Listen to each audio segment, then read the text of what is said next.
Can you imagine having a home where you put the burglar alarm on? See, that's the secret here, and you can tell which is a great country.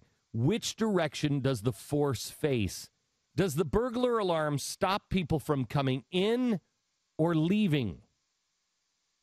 One's a burglar alarm. You're afraid somebody's coming in to take what you have because others want it. The other is a prison.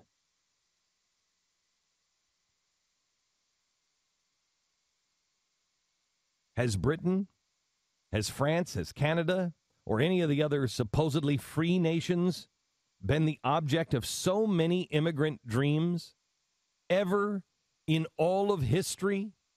Do people all over the world yearn one day to get a glimpse and be a part of those nations? No. And they don't now either. They didn't under George W. Bush because we have violated those dreams. We have violated the idea of a free republic, of a free nation. We have done it through regulation over the last 100 years. We have done it through progressivism, where a man cannot just start his own business, can't chart his own course. Only here in this nation can you do it. And we're a shadow of what we should be. This nation provides equal opportunity, no guarantees, just the opportunity. I couldn't afford my rent of $695 a month 12 years ago. They now, I can't believe this, they now call me a titan. 12 years ago. Only in America. America won't promise you a job or a house. You're not guaranteed food on your table, or for that matter, even a table. And why? When there certainly have been many governments over the last century that have guaranteed those things to their citizens. A guaranteed job, guaranteed food, guaranteed health care. Some have written those very things into their Constitution. The answer is that free stuff isn't free. Never is it free. It comes with a price. The Russians took the farms from the farmers and gave it to the people. And when those farmers, who were just the people, couldn't farm exactly the way the state said, they took those farms from those people. And those people actually had the cojones to say, you can't do this.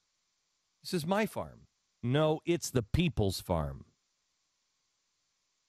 It's simply a universal truth that if something is given to you, you don't appreciate it as much as when you've earned it. I can guarantee you we do not appreciate our country as much as those who have fought for our country. Even our veterans who have fought currently in the last 25 years do not understand it the way our grandparents understood it from the Great War of World War II, when it was on the very edge of losing it globally. If there's somebody to catch you when you fall, they will keep you from learning how to get back up on your own. You'll never be able to succeed without them. Henry Ford failed. Thomas Edison failed. Colonel Sanders, all of them failed over and over and over again. Colonel Sanders is one of my favorite stories. He was 65 years old. He was broke. President Obama says it's the highways that build a man. No, it's not. In Colonel Sanders' case, it was the freeway that broke him. He had a chicken restaurant in Kentucky. A freeway was built, bypassed his restaurant, put him out of business. He cashed his first Social Security check, took $105, made a bunch of chicken, put it in a bucket, put it in the trunk of his car, and then stood by the edge of that road and sold his chicken with 11 herbs and spices. The recipe that made fried chicken finger-licking good was turned down 1,009 times before somebody finally said, you know what? I've had that chicken that's in that bucket out of the back of that guy's car. It's pretty good. He made it. He did it. He failed over and over and over again.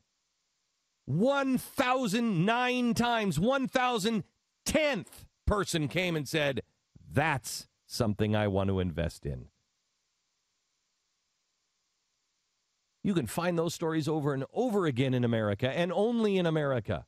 In each of their cases and so many more, through perseverance and ingenuity, through getting back up over and over again, they become stronger.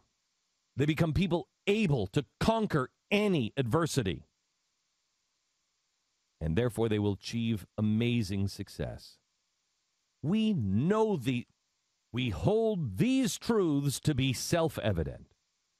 With your children, if you jump in and take care of everything for them, whenever anything goes wrong in their life, if you don't allow them to learn how to overcome adversity on their own, they will become dependent upon you.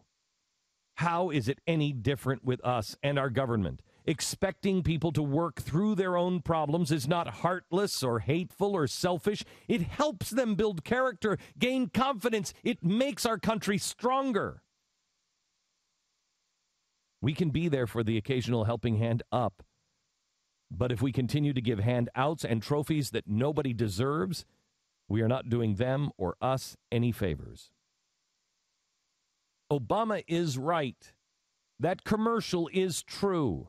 The choice we face in November couldn't be any bigger. To give you some perspective, there are only 51 more times that we meet at this place. 51 more times before we decide the future of our country. The choice could not be any bigger. The biggest choice America maybe has ever faced. Will we allow fundamental transformation to dependency to be completed?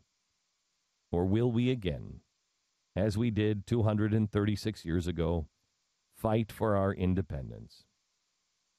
Except this time, at the ballot box. Because at least today, the ballot box still matters.